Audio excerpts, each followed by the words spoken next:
coming up on this episode of the Roundtable. When the personal is political, when the way you have sex is a political statement, like, man, like I rarely think about politics when I'm conceiving children. and so, I think that is a zone in conservative debility against this particular enemy.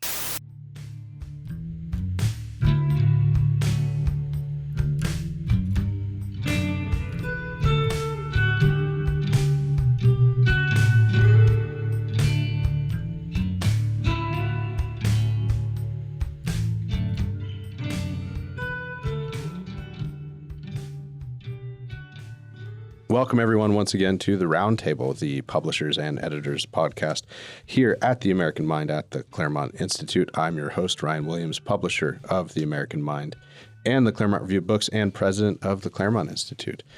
We have an exciting panel of hosts here tonight, or co-hosts, panelists, whatever. Spencer Clavin, as always, associate editor of the American Mind and the Claremont Review of Books. Seth Barron, managing editor of the American Mind. James and Matt are out. James is on vacation. Matt is doing the Lord's work, helping us recruit fundraising stuff in Texas with one of our colleagues, Doug. And last but not least, we have a special guest, Scott Yenor. Scott is an old friend of the Claremont Institute, a wonderful scholar of feminism, among other things, a professor in the larger academic community, but most importantly, for our purposes here, a Washington Fellow at the Center for the American Way of Life, Claremont's DC outpost. So, welcome, Scott. Welcome from Idaho. Thanks for having me. Of course. So we wanted to open with just a kind of report from the field from you on some of your work of late to combating the latest, it's not that new, but the latest evolution of a few decade-old fad of critical race theory, et cetera, in higher education. So let us know what's been going on. Some good news. Yeah. Look, last year, right before COVID, we worked through the legislature to get the higher education budget voted down a couple times and trimmed because of what we call the social justice education and the goals that the universities were setting for themselves. And I think they were getting ready to really carve a lot more out of the state budget, but COVID hit, and that was the end of that. So over the course of this summer, I got together with some friends, and we wrote some reports trying to detail how far social justice ideology had penetrated into Idaho's universities. We investigated the administrative plans that they had set for themselves, strategic plans, policies, implicit bias training, kicking the police off the campus and such. We looked at the curriculum and the departments, and we just tried to give an account of what was going on in Idaho's universities. We released these reports just as the legislative session was beginning this year. One was on Boise State University, and the other was on University of Idaho, which is the land-grant school here. And these reports have really set the agenda for the legislative session. And today, I should say a few weeks ago, the Joint Finance Committee of the House and Senate in Idaho cut about $500,000 from the Idaho budget of higher education because of the social justice spending. And today, that budget was voted down by the House of Representatives in Idaho because it didn't cut enough. Oh, nice. So it's going back to the Joint Finance Committee today. The vote was 58-12. And all of the Republicans who supported it in the Senate are going to have primary opponents, I think, because they supported that particular bigger budget. And so it's going back to the Joint Finance Committee. And over the next few days, that'll be fought out.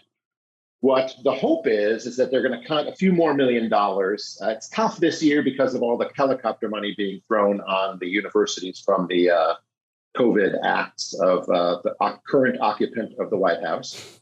And we're hoping also to get some language in there that says no public monies can go toward events and other clubs that are infused with social justice ideology and critical theories. And in which case, there'll be a lot more grounds for reforming the university in the future. So this is part of the idea here is that it's pretty hopeless at the national level right now to get anything done. So we're going to try to focus on states. And my boss at the Center for the American Way of Life, Arthur Milnick, has endorsed the idea that we should expose what is going on in these states, and so that's what these reports go to do. And the legislators just don't have enough time to do all this stuff. They're part-time legislators. So having a think tank and some people who kind of know how the university works is really important in order to expose, to know where to look, to know where the bodies are, know where the policies are, and then just give an account of what has gone on. They're very handsome copies, and they're available on a website called idahofreedom.com. And so that's what's going on. It's not over yet, but there's been some good glimpses of hope in this particular red state. Yeah, that's great. And we should mention our partner organization was the Idaho Freedom Foundation, one of the partners in the State Policy Network. So thank you to them for helping make this happen and for producing, as you say, a handsome report. So you have a report on Boise State and then one on the University of Idaho. Is that right? Yes. Yeah. Oh, yeah. You said that at the outset. Sorry. I just want to talk just a bit about the strategy that you relayed to me when we were in Texas back in December for a totally separate thing, but which is, it seems pretty sound to me and it seems pretty replicable, which is that, correct me if I'm wrong, but the way you put it to me is, you just have to point out to these legislators that they've been lied to for decades by their state universities, or at least the ball has been quite hidden from them about what's really going on, what's really being taught. And so it's pretty easy to engage, especially conservative folks who think the increasing racialization of our politics is crazy and destructive and won't end well. You just have to, get their ire up a bit and get their self-love involved, and then they're off to the races. Yeah, no, that's really true. Everyone wants to feel good about and public spirited about the universities that they've been building. And, Boise State is this Cinderella story when it comes to its football program. And there's a lot of civic pride invested in that. So it's actually kind of painful to watch the university not renew the contract of the police or kick a coffee shop off of campus because they have a thin blue line flag in their location. And people need answers. The legislators need answers. The people of the state need answers about why that's happening. So what we try to do is just say, look, this is what the university says that it's going to do. It says that it wants to transform the dominant culture and create a new and welcoming culture. And those are all code words for a lot less of you and a whole lot more of this. So we put together these reports, and basically the idea is that you could do these on any university. Here, you just have to find out what the university says in their public statements about what they're trying to do when it comes to advancing critical race or social justice ideology. What do they mean by diversity? What do they mean by inclusivity? What do they mean by equity? How do they know when they've achieved it? They tell you. Give an account of it. Use their website. And what of their departments are really dedicated to social justice ideology? I mean, every sociology department in the entire country is infused with this stuff. Should we be funding sociology departments? What public good do we get out of them? So just trying to inform the legislators so then they can use this evidence against the universities and say, look, if you don't reform, you're going to lose your money. Yep. If you don't reform, we're going to regulate you. The problem, one of the problems is that you can't count on state boards of education to do any of this stuff. There's really no difference between the presidents and the state board. They're just, it's a classic example of industry capture. And so the legislature really only has blunt objects with which to work if the state board is captured by the universities. And they have to be encouraged to do it because really, otherwise they're funding their own suicide. So Scott, you're in a red state, as you mentioned. I mean, I completely agree with you. This is something we should be doing. Why we are not doing this across the board at every available opportunity, not only with universities, although especially with them, but really with any institution that gets public funding. Did you find that you had any blue allies in this? That is, were there any Democrats that you could talk to about this stuff? It seems as if really what you're up against is extreme leftism and not necessarily the Democratic Party as such, although Democrats are mostly pretty captured by this stuff. I'm just wondering, for folks that might find themselves, in more purple regions wanting to replicate the success, is there any potential for coalition building here, or are we really just all red all the time? Are the Democrats completely captured by woke dogma? Yeah, I don't know. Maybe one of these friendly, classically liberal Democrats reminds me of the last line of The Sun Also Rises. Isn't it pretty to think so? Yeah, I haven't had the experience that many people have come out of the woodwork to help. Many people from within the university, even some of those who are probably on the left, have sent me a lot of information and then told me I can't use it because they'll be known as the leaker. And so there are some of those things, but in our legislature, in the vote today, for instance, to use that as an example, it was 58-12. Well, there are 12 Democrats in the state, and Sun Valley and Boise and Coeur d'Alene area, and got 0 votes. The interesting thing is that the argument that they use is the university presidents say there is no social justice on our university. We wouldn't think of building such an infrastructure and such an ideology. That's what the presidents tell the legislature. And then the legislators say, God bless Boise State and University of Idaho for building a social justice infrastructure at their universities, because it is the one thing needful for us to turn this, troglodytes of this state around and make them enlightened. And so they're on the horns of that dilemma. And they're on the horns of that dilemma precisely because it's red here. Now, it's not as red as you might think. I mean, there's somewhat of a mask on that 58-12 vote. My understanding from the people who were counting votes was that it looked like it was going to be about 40 votes to turn the budget down, which would have been enough. And then there was kind of a stampede of people who were worried that what would happen to them if they didn't vote against the budget. And so all of them ended up voting against it. Hey, Scott, something I've wondered about, we talk a lot about the new great migration, the resort that's happening as people flee California, flee New York, and head to Texas or Florida.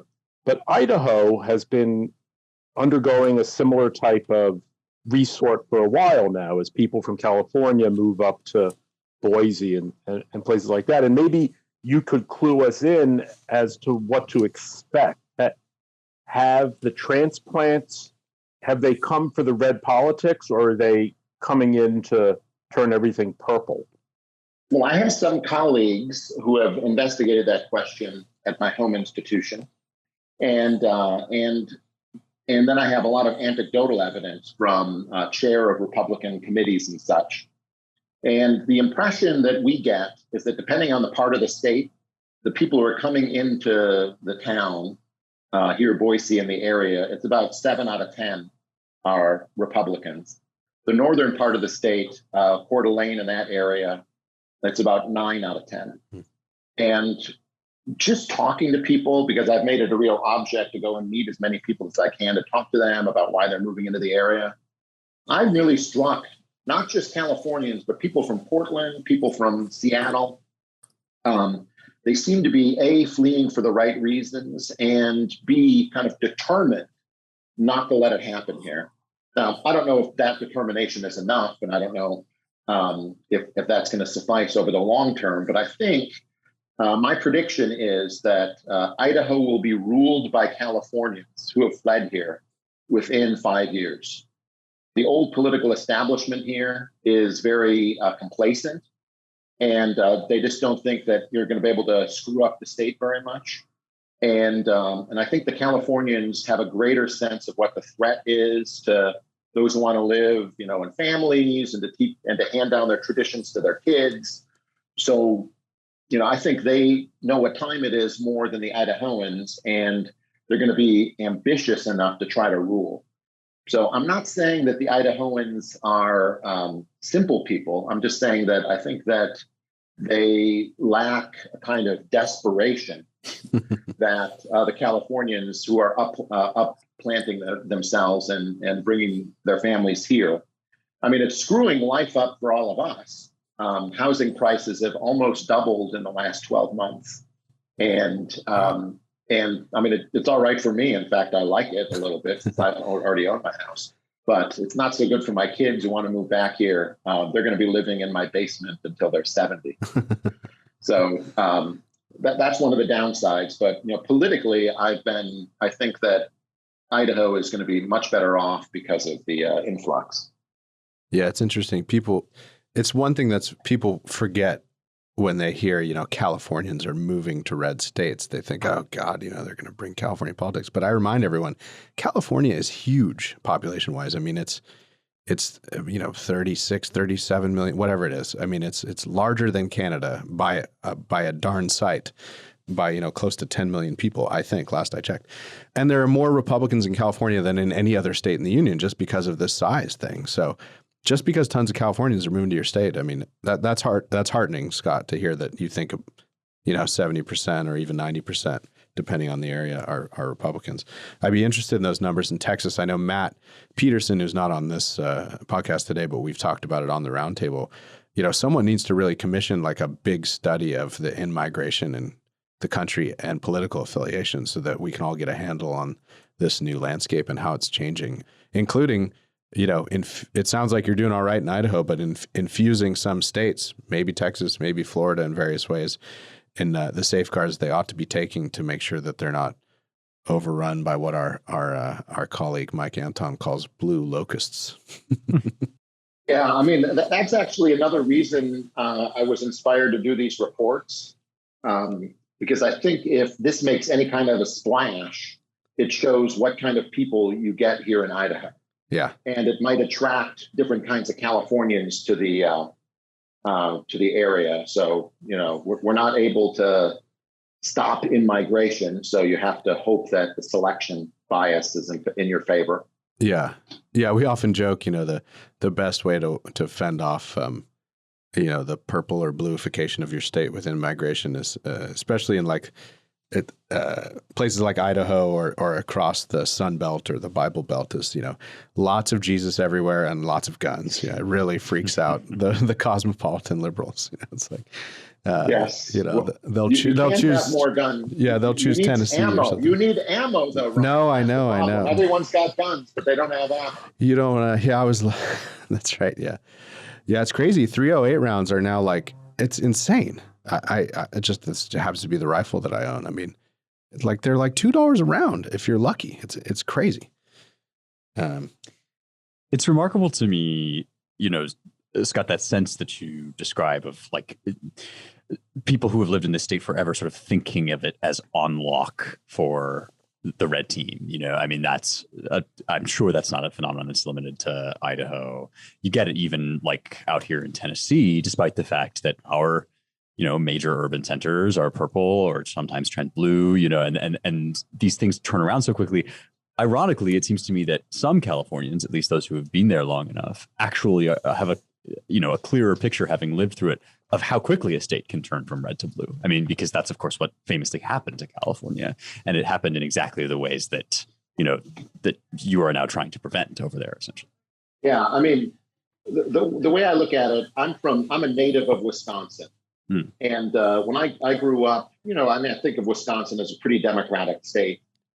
And, but in the last 12 years when Scott Walker was governor, and there's been a Republican legislature, Wisconsin has accomplished great things in a very closely divided state. The conservatives have really gone after public unions.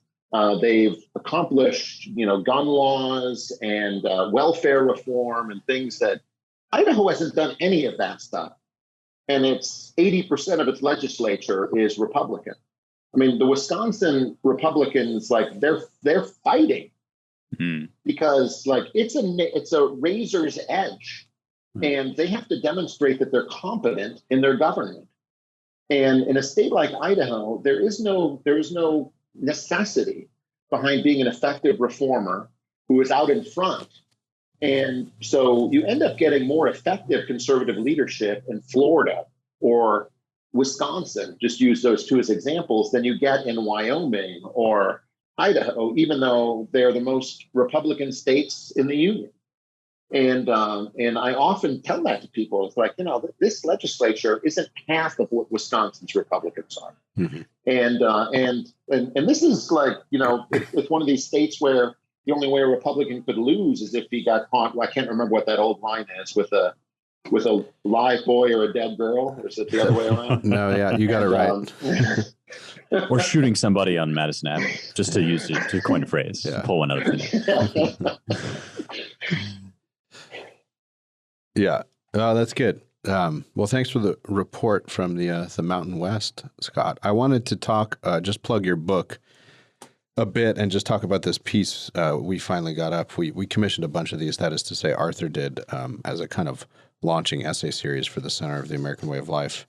You, drawing from your recent book, The Recovery of Family Life, Exposing the Limits of Modern Ideologies, go buy it. Everyone should go buy it, and go buy it from Baylor University Press if you can, because Amazon should be deprived of royalties for a variety of reasons. Scott Yenor, the author, that's Yenor. Go buy it if you don't have it. It's great. But you wrote this piece for the American Mind, kind of 2,000-word version of some of the arguments, called "Miserable Women, Purposeless Men." I should mention, and you know this, Scott, I think, but we have in the upcoming Claremont Review books, which should be in people's mailboxes in May, we have a very nice review from Harvey Mansfield of the book. So that should be excellent. In any event, I'm so excited about that. So excited. You'll like it. I just read the almost final draft, and you'll like it. It's a topic, of course, near and dear to Harvey's heart, of course. Miserable Women, Purposeless Men. We don't need to dwell on this too long, but I think people trying to understand the phenomenon that's now, over a century old, of feminism's claims on American politics and their advances policy-wise, civil rights law, et cetera. I think it's easy for people to sort of get lost in the retail politics of it and lose sight of the original aims, the more radical aims of feminist theorists, which seem to be occurring at the retail level kind of step by step. And you have a nice way of laying out those steps and their link to the more radical original goals of the feminists. And so tying those two together is a great service done in the book, and it's done in brief in the American Mind piece. Again, everyone go visit it. Miserable Women, Purposeless Men. But if you just want to give us a little précis, Scott, and we can talk about it a bit, that would be great. Yeah. So when I worked at Heritage for Arthur about 4 or 5 years ago, we had lots of conversations, and Arthur asked me, if the feminists could get everything they wanted, what would they have? Like, what does the fully built out feminist project look like? And, I was reading many of the original feminist writers, Kate Millett, Simone de Beauvoir, Shuli Firestone. And I finally came across this nugget in Kate Millett's book, where she said, feminism just wants three things. It wants the end of all patriarchal socialization and the differences between men and women. 2, the complete economic and emotional independence of women from the family and children too. And 3, the end of all sexual taboos and repression. That's it. And so all three of those things are pretty hard to bring about. And she recognized that you couldn't go after all of those things at the same time. So, and they all did. So they made smaller arguments. They made arguments, say, we think contraception needs to be widely available. And they never said, oh, this will help secure the economic and emotional independence of women from the family or end patriarchal socialization. They framed it in whichever way would work at a particular time. And those are the kinds of things I call retail arguments. That is, they try to build a coalition to keep moving the ball, keep rolling the revolution, as I try to characterize it in the book. And so it's bringing the radical goals down to the time and place and trying to accomplish the next great thing in our efforts to achieve these three goals of feminism. And when you look at really the last 50 years of feminist reform, you can see almost everything in terms of advancing one of those pillars of radical feminist reform. Today, I would say that the big issues are things like this. How can we get more young girls in the STEM fields, the science, technology, engineering, and math fields? What kind of discriminatory policies can we use in order to encourage them to people those particular departments, those particular majors, and those particular careers more? Why do we want this? Well, it's necessary to do that to end patriarchal socialization, to bring the natures of men and women closer together. And I guess we have to have natures in scare quotes there. And so that's a retail goal that helps further this radical, and really unfinishable goal of ending patriarchal socialization and the differences between men and women. Another thing on the agenda today is something like national daycare and government-funded national daycare. Well, why is that important? I mean, we could just give parents a little extra money, but instead they want to promote national daycare, government-subsidized national daycare. Why?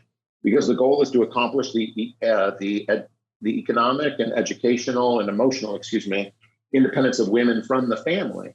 They want fewer duties for women within the family, and they want to relieve them of those duties. And that's a retail goal that helps achieve the radical ends of feminism. It's really difficult because it's not even clear to me that most of the feminists understand this. That is, they don't necessarily even see themselves as part of this larger team and this larger movement. At one point when I was writing my book, I just surveyed all the books in the feminism department of the library, which was bay after bay after bay. I think it was something like 312 linear feet of feminism books. And I took every 13th book. You can figure out why I did the 13th. It's the lucky number of feminism. And 66 was taken already. And I just read the introduction of all of these for about a week. And just to see, do they understand the big picture, or are they just concentrated on their little corner of advancing the entire agenda? And my conclusion was that very few of them understood the big picture, but all of them were operating within the big picture. And so that's where I developed, I think, the distinction between radical and retail feminism. And I think it helps answer one of these difficult things. Feminism, on the one hand, is everywhere, but on the other hand, there are very few big thinkers. There's just a lot of small thinkers, and the big thinkers have been dead for decades. And so now we're living with the epigones of radical feminism, and that's the retail feminist. So, Scott, in this piece, and in the book as well, but you really crystallize it in this piece. You touch on something, you put your finger on something that I have been struggling with as well in other arenas. It's not just feminism, it's other aspects of the rolling revolution. It's the trans stuff. We'll talk later on about the trans kid stuff. But even, some of the racial issues, the representation issues, all this stuff, you end up in a situation where you're never really having the argument you're having. The nominal point under discussion: should women, receive equal pay? Should women be allowed to use contraception? All of these issues, even in many cases, as you rightly indicate, for your interlocutor, for the people who are making the feminist argument, right? Nobody seems to realize or understand that this argument is not about that thing. It's about this sort of much, much larger, social logic, which is working itself out by half steps forever and ever. It seems to me to be an extremely effective, if nothing else, extremely effective rhetorical tactic, one which leaves conservatives on the back foot all the time, which dupes a ton of conservatives into making these sort of like neat little concessions to an opposing side that never ever compromises. And so, you know, like the proverbial ratchet, we just move forever in one direction. I am at a bit of a loss to formulate good rhetorical strategies for getting out of that cycle. Precisely because the issues on the table are always very high emotion issues. And when, you know, one invites one interlocutor to pull back, then suddenly you're sort of, you know, you're the bad guy. I wonder what your thoughts are about this. I mean, I can think of a few strategies, I guess, but I would like to know in your thinking, you know, what's the way out of this kind of moment to moment, battle to battle approach and into the actual war that we're fighting? Yeah, that's a great question. And when I helped open up, when I gave a lecture at the Center for the American Way of Life, I talked about this a little bit. I think that conservatives need to assess why they have failed. And my contention is that they have failed because they have never gone after feminism as the root issue on all of these subsidiary issues. And that sounds like taking on a big thing. And it is taking on a big thing, but you can't win without it. So let's dissect a couple of conservative positions from the last few years. So, I mean, conservatives have been pro-life for 40 years-ish. And a lot of people, you know, think of themselves as pro-life feminists. And like, I think that's an oxymoron. Feminism demands abortion. Because once you're about securing the economic and emotional independence of women from the family, they can't really feel bound by any duty that they have to a child or a life. So what conservatives have tried to do is come from the outside, never challenge feminism, but articulate another principle that's outside of feminism to try to make that a limit on it. And what feminism does is it just kind of rolls over that supposed limit. So there's never been much by way of rollback when it comes to abortion. The same thing happens when you have things like the child allowance that's been proposed by Senator Romney, or things like national daycare. What the conservatives argue is budgets. You know, this is going to break the bank, or this is going to disincentivize work. They find something from outside feminism and try to use that to limit the next roll on the revolution. And so I think the mistake was that conservatives initially fought against feminism, at least some did.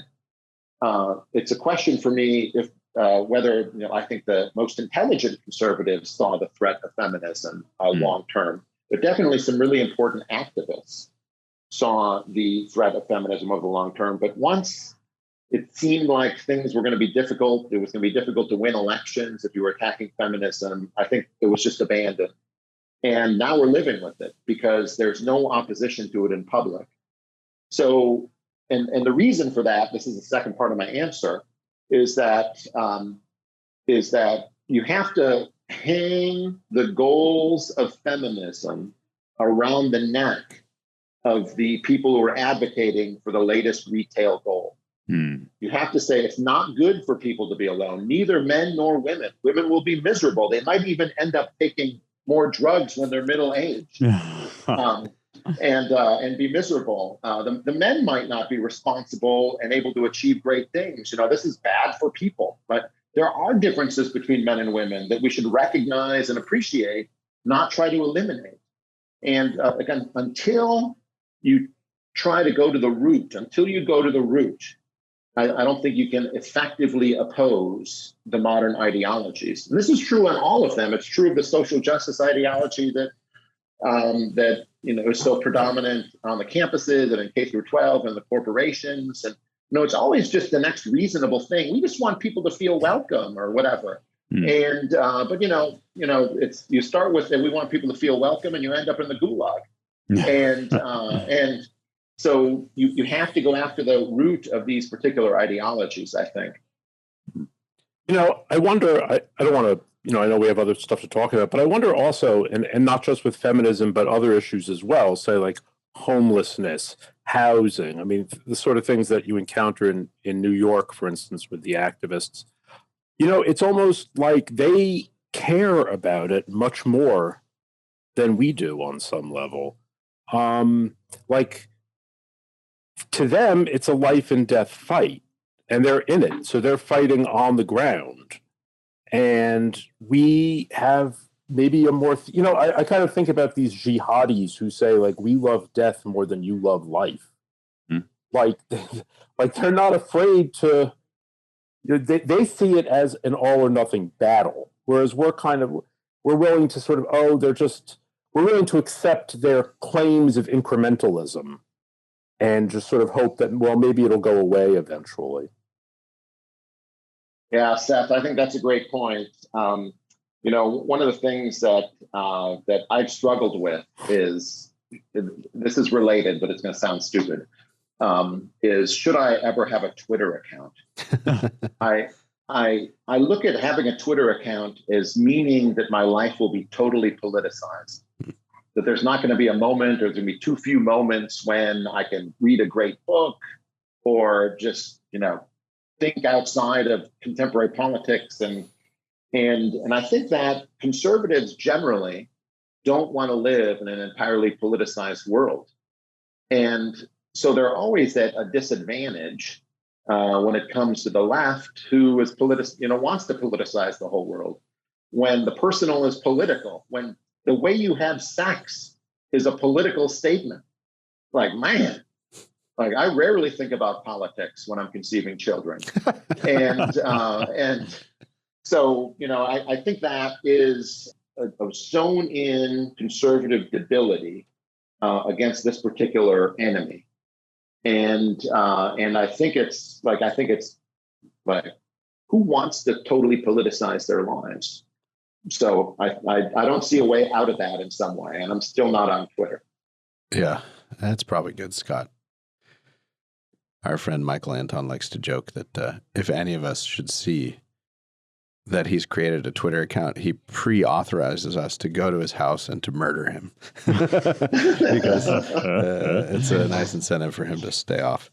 Well, speaking of fighting effectively and as the great old Leo Strauss joke, or not joke, but saying comes to mind, Scott, which is, the X, Y, or Z is retail sanity and wholesale madness. I think that captures how you're going after this. And it captures a bit of our next discussion, too. So, our loyal listeners, many of whom are quite online and plugged into all this kind of stuff, and right-wingers of good pedigree, although not all our listeners are right-wingers, I will say. I know many are middle of the road, and even some liberals, will have seen or gotten wind of this exchange between Asa Hutchinson, the governor of Arkansas, and Tucker Carlson. The topic that they were jousting over was Governor Hutchinson's veto of a bill out of the Arkansas legislature that would have prohibited minors in the state of Arkansas from taking medical advice and then acting on that advice to the tune of ingesting puberty-blocking drugs, hormone therapy, or even surgery. I want to give a shout out to our contributor Helen Roy, who responded that, the latest euphemism for a lot of this is gender affirming healthcare, which, we could spend a whole episode unpacking the problems with that phrase. But what did she have, Spencer? I think she preferred experimental genital mutilation. That's what she thought we should call it instead. So shout out to Helen. Mengele level. Mengele like experimental genital mutilation. Anyway, Governor Hutchinson vetoed this bill. His defense, as he put it, was this bill at his little press conference, this bill is just a manifestation of the larger cultural wars. It's overbroad, et cetera. It stands in the way of parents, physicians, and judgments about their children's health. For those, this is not a video show, but health should be there in scare quotes. So we have a clip to play, a short one from Governor Hutchinson on Tucker. It's delicious in a way. We'll roll the tape and then we'll get everyone's reaction. Why do you think it's important for conservatives to make certain that children can block their puberty, be chemically castrated. Why is that a conservative value, if you would tell us? Well, first of all, you have parents involved in very difficult decisions. You have physicians that are involved in these decisions. And I go back to William Buckley. I go back to Ronald Reagan, the principles of our party, which believes in a limited role of government. Are we as a party abandoning a limited role of government and saying we're going to invoke the government decision making over and above physicians, over and above healthcare, over and above parents, and saying you can't do that? So you believe it's healthcare? Yeah, Tucker capturing. Please stop. Tucker capturing, I think, the sentiment of most people, which is, okay, so you think it's healthcare. Yeah. I mean, people have commented on social media and elsewhere. I mean, this wonderfully encapsulates the problem with today's GOP. And Asa Hutchinson is one in good standing. You know, he's a former administration official from I think the George W. Bush administration. I mean, he's a longtime experienced poll, former member of the House of Representatives. You know, it's remarkable. One thing is remarkable. I'll get back to my original point, but the remarkable thing to me is that, like Kristi Noem, he seemed remarkably unprepared to joust with Tucker. When if you pay attention at all to Tucker's show and the sort of themes that he's been on for the last few years, you know what he wanted to talk to you about, and you know it was going to be a hostile interview.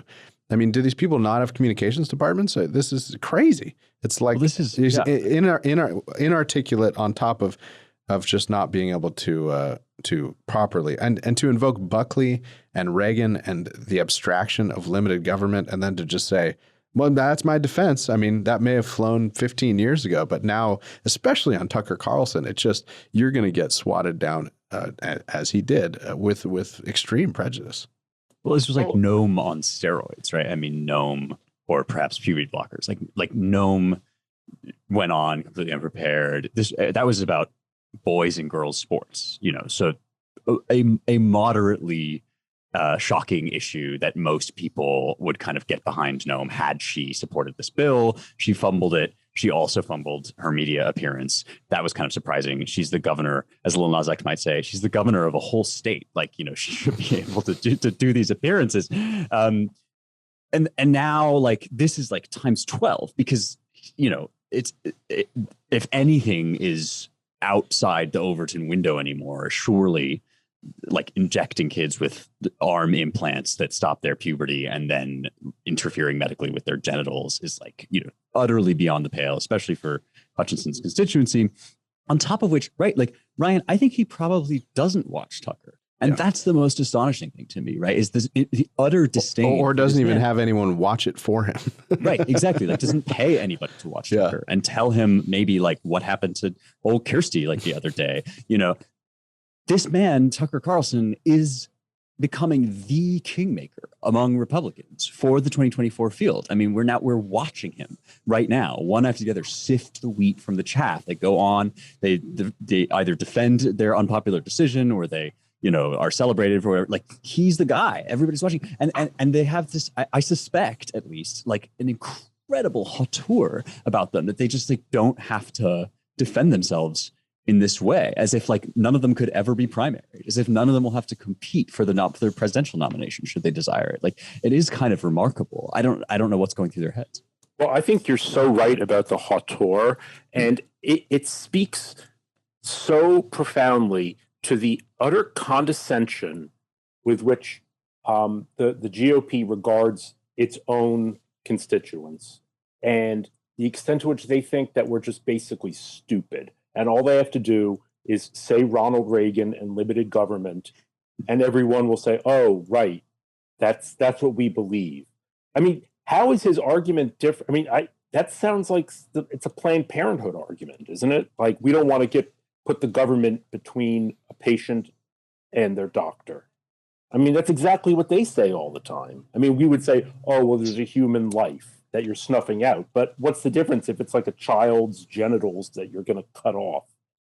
And again, another thing that this reveals is how lazy GOP politicians are in always falling back on limited government as their excuse for doing nothing. You know, so it just betrays so many, or reveals so many of the problems with the Republican Party. And as we were saying before, like the idea that somehow you could, it's so casuistical to turn the principle of limited government and act as though William F. Buckley or Reagan or any of the founders of the conservative movement would say, oh yeah. I mean, it's like a joke. The conservative, people always say, oh, the conservative case for euthanasia, the conservative case for higher taxes. But this is the road where we're headed, where they come up with the most preposterous arguments and pretend that it's okay because if Reagan were alive, he would have approved of it. Right. I mean, my own take on this is that there's always mediocrities in a political party, and they need cliches to fall back on, and that when you listen to Hutchison, he's falling back on some conservative cliches, not just limited government, but also the protection of parental rights, as if there's supposed to be some sort of unlimited parental power over children. And he's unwilling to say what needs to be said in this particular case, which is that this is child abuse.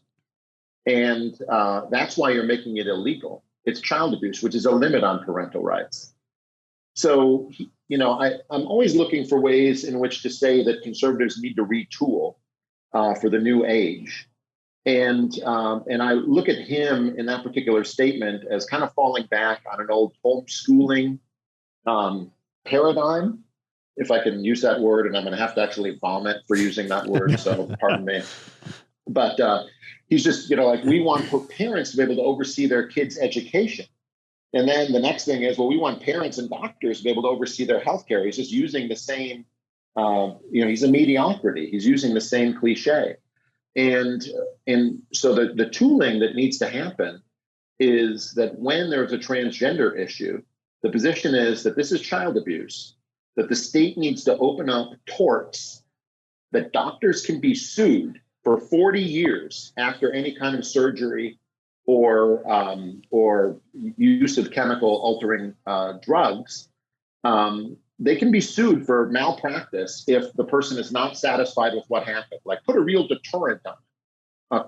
Call it abuse, limit the rights of doctors and parents, especially in this case, and then use the corporate language. Like, we're not going to let the corporations run our country. Yeah.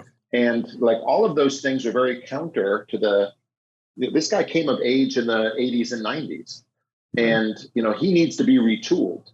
And so I think that's kind of the great challenge, is that in the middle of this stormy sea, we have to fix the ships we're on. And so I'm not cutting him slack. Look, I think it's kind of unconscionable, but I would look at him as a specimen of this larger problem. Yeah, it's such a good point. And I mean, you're absolutely right that these are fallback positions for a certain brand of Republican mediocrity that, grew up during a certain time. I sort of think of them as like Reaganite bumper stickers. It's like, when you develop a political platform, you have to do the high level thinking, and then you have to distill that into a few phrases that you can trot out and teach other people to trot out. These are limited government, parents' rights, and we've reached a point at which like those bumper stickers are answers to entirely obsolete questions that were being asked 10, 20, 30 years ago and have absolutely no bearing, or at least in their application are completely unhelpful for questions, for example, of child abuse. I mean, look, this is an attitude about even LGBTQ issues, which is functionally indistinguishable from that of the government of Iran, where in order to resolve whatever like gender conflict questioning you may have, any like sexual attractions that fall outside the norm, any just like even like non-stereotypical attitudes, right? Like, people consider sex change operations and kind of like fly by night, like self-mutilation as a way of resolving those questions. Like, that is where limited government as a set of dogmas ends us up on this question. And it's so obviously wrong, right? I mean, like, I do have hope, I think, Scott, for that kind of retooling, if only because it's so broken down now, right? It's just like it is this weird like broken record loop that these people keep playing, and they keep coming up with the wrong answers and wondering why. Like, why isn't this set of prescriptions generating a series of policy proposals that I can comfortably trot out on Tucker? Well, like, maybe you should think about that. Mm-hmm.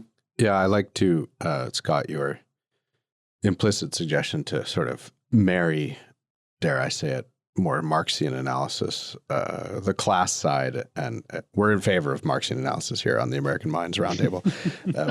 It's actually useful at times. We need to revive it on the right. But yeah, people need to understand that this is also, for those of us that have been reading a lot about this for the last 2 years, sort of incredulously, you learn that, this is big business and making a lot of people a lot of money in the psychology profession and in the pharmaceutical profession too. I mean, the major manufacturer of this drug, of the main puberty blocker drug, the CEO and senior management have done quite well in the last few years. Their shareholders have done well too. So we have to reacquaint ourselves with the language. I was talking with Spencer about this a bit on our shorter Substack thing, which will come out like in a week or two. But, the right needs to reacquaint itself with the language of power, with regulatory capture, all these themes from libertarianism and law and econ, and the fact that there's just tons of money sloshing around in these new social medical fads, with transgenderism being kind of the leading edge of it. And it's making people rich. Their interests are aligned with it. And frankly, in the Asa Hutchinson case, Tucker, at a certain point in that interview, it was 9 minutes, so we weren't going to play the whole thing. He asked him pointedly, did you get any advice from business interests in the state of Arkansas, from Walmart, from, et cetera? And Hutchinson said no. And Tucker said, with all due respect, Governor, I'm very skeptical of your answer on that. And then we saw today that a press release from one of the Waltons, I think one of the younger ones, I forget his first name, was either yesterday or today, where he basically just said, we're inclusive, the legislation's overbroad, we respect in Arkansas, especially in the business community, we respect people's rights and we want to be inclusive, and that's integral part of doing business in Arkansas. So basically conceding all the points of the left at the outset and really just disarming himself completely. And so it's no surprise, I think, So can I suggest a cliche here? Please. The cliche would be, people are getting rich off the mutilation of young children. Yeah, that's right. And that captures both sides of the argument. And that's, he's a mediocrity. So he just needs to learn those 7 words. Right. That's right. Yeah. Yeah. People are making money off vulnerable children. Yeah. And they're basically, Hutchinson did too, invoke, and the right really needs to stop doing this. He says, well, Tucker, the experts say that you can't, the experts say that there are cases of gender dysphoria, and the best way to treat children is puberty blockers. He doesn't quite say it that way, but that's basically was implicit.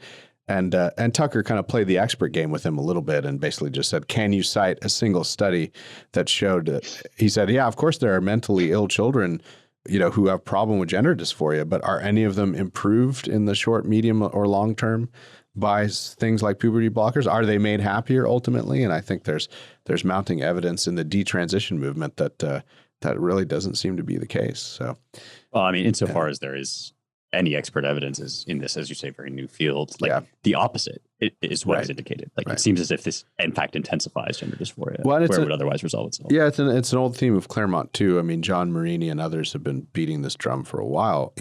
The founders would have rejected out of hand the deference of political actors and their political judgment based in sort of practical knowledge and their superintendence of what they think is in the interest of their constituents and the common good, deferring to experts who aren't serving an elected office. So it's just another example of our warped view of expertise and how it really ought to rule everything. When in most things, it's been months and months since I quoted Jimmy Carter, but he does have a good line every once in a while. The great and late great Mike Ullman brought this up. Carter in some debate with Reagan before he got defeated, he made a good line, which is like, hey, president, he's like, on any really important issue, your experts are pretty evenly divided, So ultimate political judgment has to lie somewhere outside expertise, and scientific expertise at these crucial points, touching on notions of justice, the health of the community, the common good. Politics has to rule the experts, at least in this instance of public policy for the state, and state governments always have plenty of authority over health, safety, and morals, classic police power. So, yeah, lots of things. Retooling is needed. You're right, Scott. Lots and lots of retooling. That's for the Center for the American Way of Life, Ryan. Yeah, that's what we're about. That's right. We've been retooling the conservative movement since February of 2021. We have our work cut out for us. Well, they're all a bunch of tools anyway. Yeah, retooling tools. Anyway, Asa Hutchinson might be a decent family man. I don't mean to run him down too much, but he seems out of step on this one. We're almost out of time, so let's just talk about another feckless Republican. I won't even mention his name because, frankly, I can't remember it. But the governor of Vermont, Republican. So the Vermont Department of Public Health has a COVID vaccine page, and they have an eligibility list here. And which one of these there are a couple of these that aren't like the others. I'm going to run through them quickly, and we all can riff on them.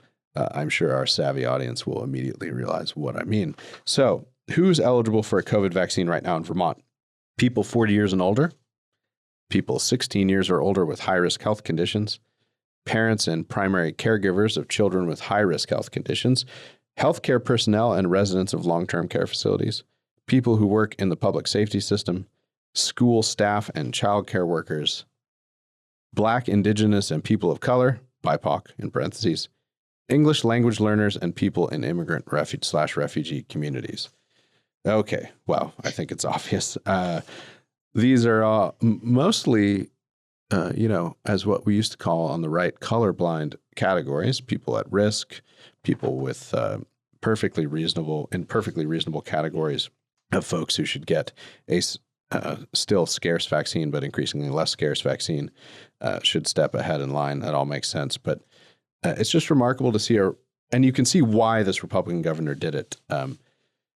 I'm sure he had advisors who said, look, they wouldn't put it this way, but under disparate impact analysis, BIPOC folks are dying of COVID at higher rates, and our vulnerable refugee communities are as well. So we need to rush the vaccine out to them, along with all these other more benign categories. But as many pointed out on social media, this is probably very likely unconstitutional under federal civil rights law. Just even announcing it like this, I'm sure he could get sued for it.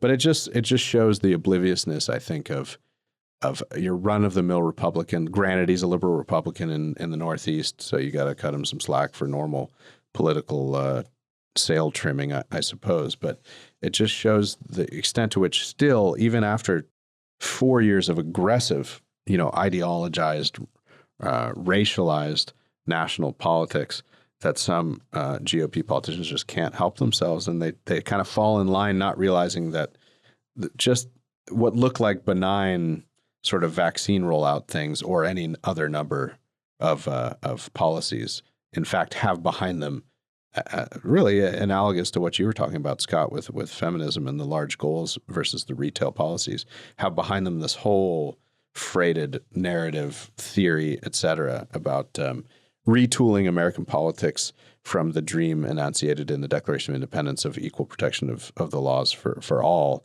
regardless of superficial category, and really retooling it to be a kind of case system based on past oppression and vulnerability. Well, I mean, what's particularly silly about this is that Vermont is greater than 94% just white. Yeah. So, I mean, the number of people, it has very few Black people, very few Hispanics. There's probably a few Native Americans there. I mean, it's kind of like when some little municipality, some very liberal, like if Carmel by the Sea said, no nuclear weapons in our town, like one of these types of, it's almost like it's like virtue signaling is really what it is. But yeah, it's obviously patently illegal because you can't distribute federal funding on the basis of race. I mean, forget about questions of reverse racism, right. All of that. This is just manifestly illegal. But because it's not going to affect anybody in reality, like who would it affect? It would affect white people between the ages of 16 and 40 who don't suffer any comorbidities and who really want the vaccine now. Right. Yeah. So, there's nobody will have standing basically to sue. Yeah, that's right.